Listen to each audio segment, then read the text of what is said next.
Hi there, and welcome to my mid-session video update. We just have gotten just past the halfway point here in Olympia this year, and this past weekend we spent a good amount of time at town halls across the state, and my seatmate Jake Fye and Senator Jeannie Darneal and I had one at Evergreen State College. We talked about a lot of issues, but there were three big issues that many people asked us about. The first was education and how we're going to fund our kids' education.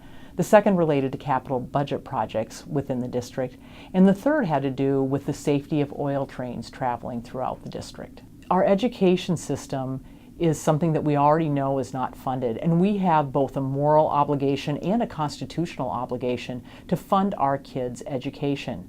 One of the things that we can make sure we do is fund the K-12 system this year, but we also know that we can make great progress by funding early childhood education and not doing this at the expense of our kids' college educations.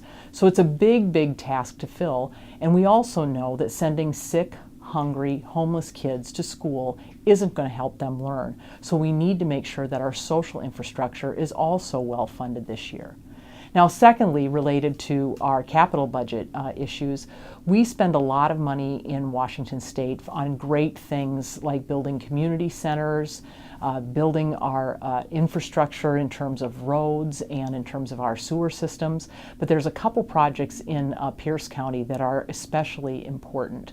One has to do with our East Side Community Center on the east side of Tacoma, and we're hoping to be able to fund that in this year's capital budget because it will also help with our kids' education and help with public safety issues.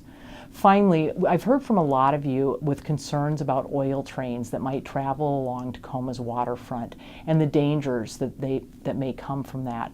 One of the things we've done this year is passed a bill in the House that will make sure that we have safety as our primary concern related to oil trains so that we don't see things that have happened in the Midwest and in Canada happening here in Tacoma and throughout Washington State. So those are just some of the issues that we talked about this past Saturday. Please send me an email if you have others. I'd be happy to let you know how things are moving in Olympia.